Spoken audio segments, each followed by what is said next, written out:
here gracing your online screen with another interesting video. So guys, welcome, and as you can already see from the title of this video, I want to tell you about my life in Nigeria. Yeah, and most of the things I'm going to be sharing in this video is quite personal, so I do not want you guys to take it the other way around, if you understand what I mean. But before we get into it, I would like to say a big welcome to you if this is your first time on my channel. Thank you for checking by, thank you for clicking on my video to watch, and I would really like to have you as part of the Becky Culture family. Please subscribe to my channel. Here I share a lot of interesting content about Nigeria. But today's video, there's always an opposite side to everything. So today's video is going to be, just keep watching. And if you're already an existing subscriber, then thank you for clicking on this video to watch. So yeah guys, before I get into this video, I would like to say that this video does not have a particular structure or outline. I'm just going to be saying things as they come to me, so forgive me if I'm like all over the place. So let's get right into the video. My life in Nigeria, things that has happened to me that affected me negatively and then making me to feel like, why am I in this country? Like, why am I in this country anyways? So yes, the first thing I would like to talk about is the medical standard in Nigeria. I do not know the country you're watching this from. I know I have subscribers or viewers from like different countries. I would like to say that Nigeria, as you already know, is a developing country and our economy is improving by the grace of God. But yeah, the medical standard in Nigeria is something that has always been an issue and has cost a lot of families a lot of lives, a lot of their loved ones, just like in my own case. So I think the very first experience where I started having, where I started realizing that the medical standard in Nigeria is really nothing to write home about is when I lost my mom. I lost my mom to a disease or a sickness that would have been that can easily be taken care of in other advanced countries. And that was when I started hearing things like, oh, if there was money to take her abroad, she wouldn't have died. Or, oh, if she was in this country or that country, she wouldn't have died. And that was when I started having this perspective of, why am I in this country? Seriously. So I lost my mom like about 13 to 14 years ago. I can't really remember. That was really a long time ago.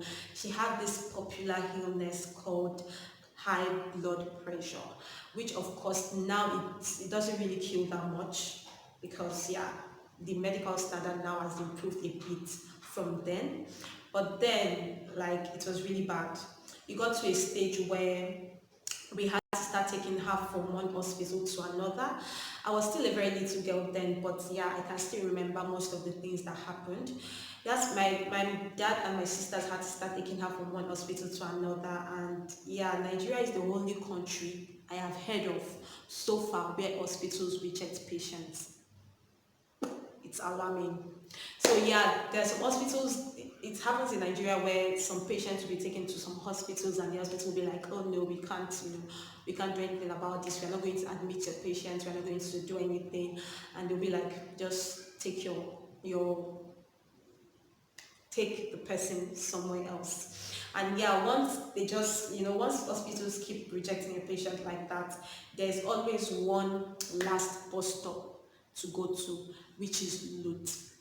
Yeah, but another bad thing about the medical standard in Nigeria as well is also the fact that there are some quack hospitals who will take patients that they cannot take care of just because they want to extort money from their families. Yes, that also happens. So yeah, the medical standard in Nigeria is really so bad, and I just pray it gets better, seriously, because people lose their lives for simple things that can be taken care of in other countries. And yes, you hear of when our leaders, our political leaders, when they fall sick or their children fall sick, they can easily take them to the advanced countries for treatment. But what happens to the citizens that cannot afford that kind of treatment? So they really do not spend time, they really do not put time and energy into improving the medical standard in their own country because they know they can easily afford to fly their family members abroad. And that's really so bad because it is causing a lot of havoc. It is costing innocent people their lives. People that have dreams and ambitions, they die for things that can be easily taken care of, and that is really so bad. Another thing I want to talk about is the educational system in Nigeria. Seriously, this one is a big deal. It is a big deal, trust me. Now, the population of Nigeria is really high, and then, gosh, the amount of students that wants to write JAM every year is also at the high rate. While universities have a particular amount of students that they want to admit, it is so bad. Now, that is just the beginning of the problem because while growing up, they make you think that education is everything. Seriously, education is highly rated in Nigeria, which is not a bad thing actually. So you go through primary school, secondary school, and your higher institution with this thinking of, okay, when I am through with school, my life is going to be better. My life is going to be good for it. I'm going to get a good job and all of that. You go through all the hustles and the tussles of writing JAM, writing post-JAM, and in case you don't know, JAM is the examination in Nigeria that you write to get admitted into one of the higher institutions. And when you pass your JAM, then you go for post-JAM. Now, post-JAM is the examination you write in the particular institution that you have chosen to study to know if they are going to admit you or not. So it is possible for you to write JAM and you pass the JAM, and if you don't pass post-JAM, your school is not going to admit you. Now, a lot of youth, a lot of students go through those hustles every year just to get into school. Less than 50% are able to get into school, and then they go through a lot of hustle, a lot of struggle to go through school and graduate. And then when they graduate, to get a job is a big, big problem, like a very big problem. I am not overemphasizing. So yeah, I just pray that the educational standard in Nigeria improves because for me personally, it has really affected me a lot, and I cannot imagine it continuing like that. Seriously. Number three thing I would like to talk about is the transportation system, guys. If you're living in the island, you might not understand what I'm saying. If your life evolves around the island, you might not understand what I'm saying. But guys, if you have been following my vlogs, you know I stay in the mainland and I know what I'm talking about. The transportation system in Nigeria is alarming. It is alarming. I have to go to work every morning and I see these things and it breaks my heart. No wonder people are falling sick. No wonder people are stressed out. No wonder everybody in Nigeria is angry because they are going through a lot. People are going through a lot of stress just to make ends meet. Like guys, just to make a living, people go through a lot. The transportation system in Nigeria is really bad. The bad roads are too much. The traffic is terrible. A distance that you're supposed to use like 15 minutes to cover, it might take you up to 1 hour 30 minutes just because of a bad road that is somewhere and that is causing a huge traffic. It is really bad, and I really pray, I can only hope and pray that it gets better. Trust me.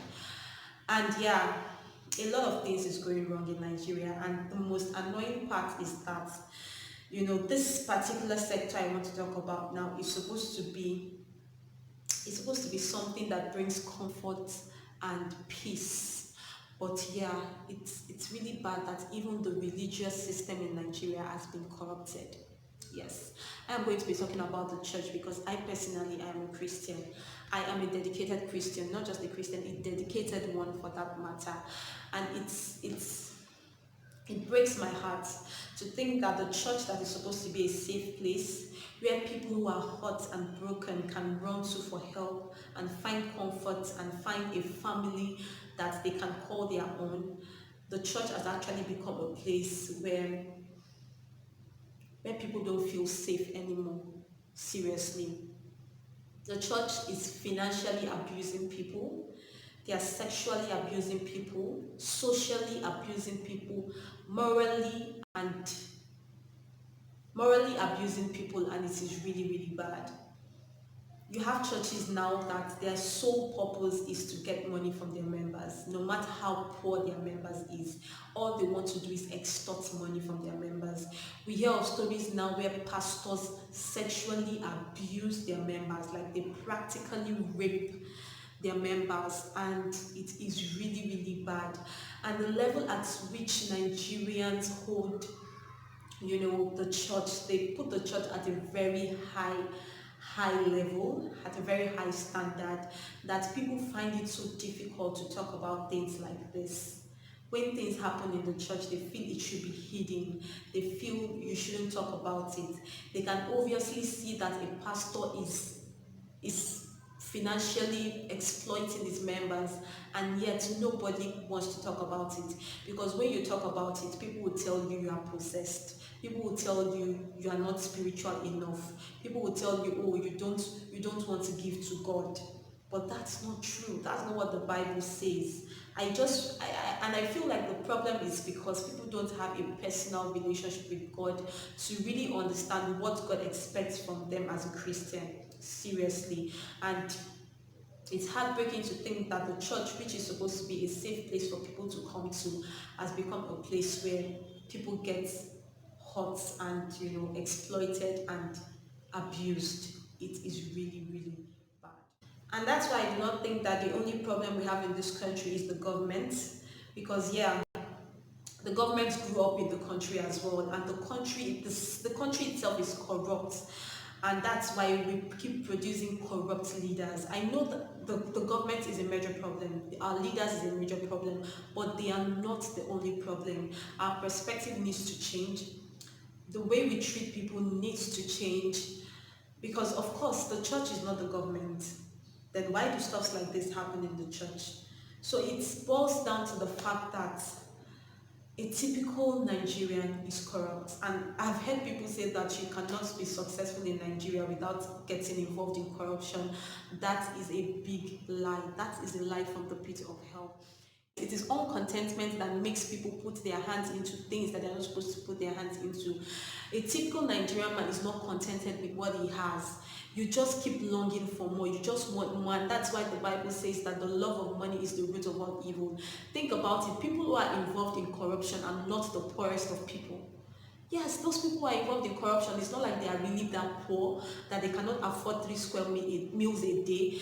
Most of these people are even the rich people in the country, but yet they just keep wanting more. They keep wanting more, and that is why they can go to any length, even to the length of hurting people just to get what they want. Yeah, I know I'm all over the place in this video. Like I said from the beginning, this is me just pouring out my heart. I really do not know how to speak on topics like this, because I can only just ponder on them, but saying them out is really like a big problem for me. But I'm happy that I've been able to do this video, and I hope you guys enjoyed it, and I hope you gained 1 or 2 things from it. You can also share your thoughts and your comments in the you can also share your comments You can also share your thoughts in the comment section below. And like I said, if you haven't subscribed to my channel, please do subscribe. I would like to have you as part of the Becky Culture family. And I'll see you guys in my next video. Bye.